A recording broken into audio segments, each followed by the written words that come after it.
loko kele sa uko e karangoa ia i mata upulanga o lea e ai ia u ia e fisiri mai le ia tau e so ulango na ile melea makua o fa no no la ko mau aloi to fa no langa o le ruling nga le wa o mai le fionga te mai tai fa masino i la mai kau wa le isa wa ia pe fori mo se ia tau ha o ile melea i ke o sia kai e se cerca le al fangele al lo ia fai ngo fisiri fa masingo polar ma fo ai fa mai langa wailo mga ku fole so kanga o ia male chapipi e ke o ka sa ka fai e conflict of interest on fa ngo firo le ma ma fa masingo alanga le wo fa mai wo saro o e bo fa pe e langa e langa ko so lo play ma ku so lo play mo e fole le fa pe la langa vele ruling al famsingo le ai la ele kali inga le reason nga a reason sawa o conflict of interest ana pa walo fa no nga walanga o le wo fa yetunga ele o tele o ele o yisa sa va no e fa le o tuai le winga o tala sa wa ya te tau fa vai constitutional right e fa le o langa ele ta o tole le ya te au fa metalanga le fa pea awan hei o dictating a tunga ia me fai al fam singonga pi foringa mai wo kau e mafai e fa kongkong waku no na pawana al vaenga ia ja u no o te ena la ya u merana ele sa o ke ele o se mera nga le kau mfai tu lowa ele o se mea mai le sungal tamai tai fa masino ele ai e makua le o te le io e ina ele se me o kere o kau fa kongkonga kua but o lawa ia te tau o te le tali tonu ina ai se tangata e tu moa that's it a fai o le mea lea o ke pui puia e o ke le o fia pule kukuru fa masingonga ai o ke pui puia le unga o la case o le mele o ke kilo ia mo uma mapo ia o le mai kawinga o le unga o la case lenga a fai e oki i lo fa akua kuanga o le unga la nga o le case ha e o tele yo ela le mele fa pe mai ia maybe fo ia atonu o le fa fonga na ale fa tamai tai fa sino ona o se fa mtalanga ale fionga ile lo ia ai le ayo ke ro fia pure kuku ai ele kau mia la wa ya kakau fa vai fa tangata nu o samo e fa lo atu ai se tu langa pe a o lo la vai o le issue o ke le o kari kongwinga mo o popole le ungola o case o ke le o ele o se issue se ai ai ngongi fainga fa masingo ai to mo mele te tau a o lu te va iat o le mele tau le popole ia la to fa pe o lo wa ia inga ku no we le sa fe au le mele nga a o le mea no mele tasi e ia la fe au o lo mangu ile ungola o fa masingo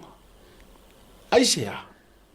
onga o le wa fa iloa lo manga o malo o kari konga o te le fa tuaina le tu lo o lo o tu la o case onga o le wa ba ia o le fe o il lo ia le ma le misio ma a o tano la e fa matalat a o kango e fa makala ku ma me uma ia ona fa pe fo ila ia le wo sa wo kana ngoa ma o ai a fai o le tau mia le o la uba ia te tau e le ma fai ai o nga fa le o le mele o te ofo ma ia o le fa nga inga la lu ngola o la wala le o fa sala la e fa le o tu ai le mele o te ofo fa no ai o le mele o te ofo fa no ai tu loa o si teine tu loa o ta ua o le tu fine ia le oni ona to mai ma ona nga fa tu lo le fionga ia mangele se elefe o ke lefe siringia she is one of the best ilanga ngaluenga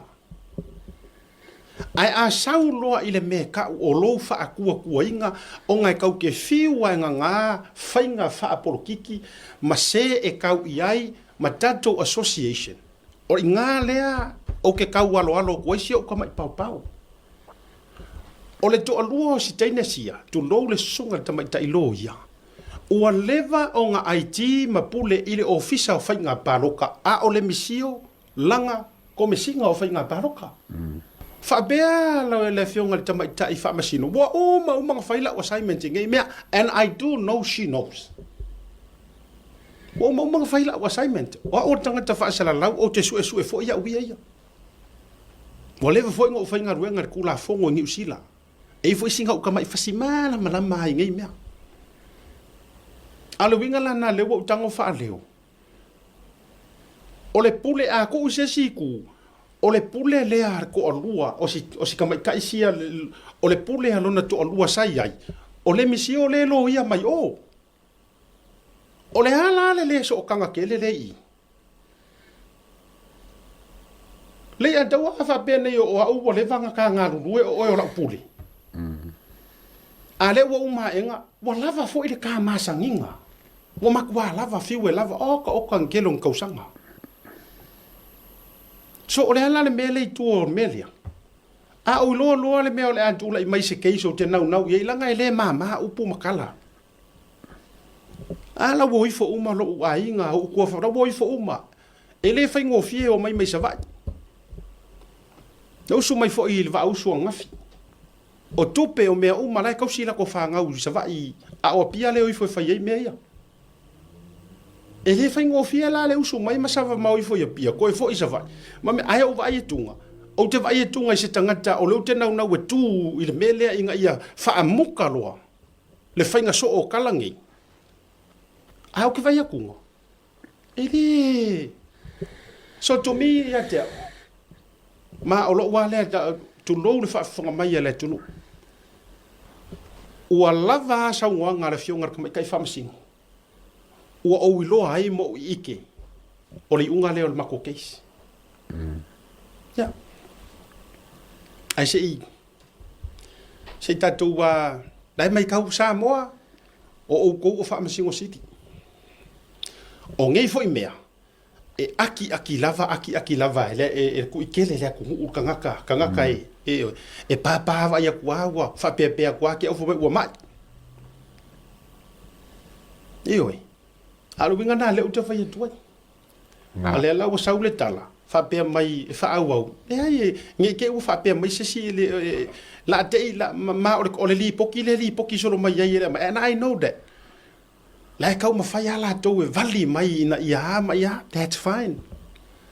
A fu wa leva ngau whailoa kuar mea lea, le a daua wa leva no whailoa tuar mea lea i porkalame lima kausanga karuai. I ngā ofisili mai se kasi o ia kia, what's the hardest thing i ngā ruenga wha media? Ngō whaku the hardest thing is when you're under the hot water. With a little microscope. Ioi, that's the hardest part.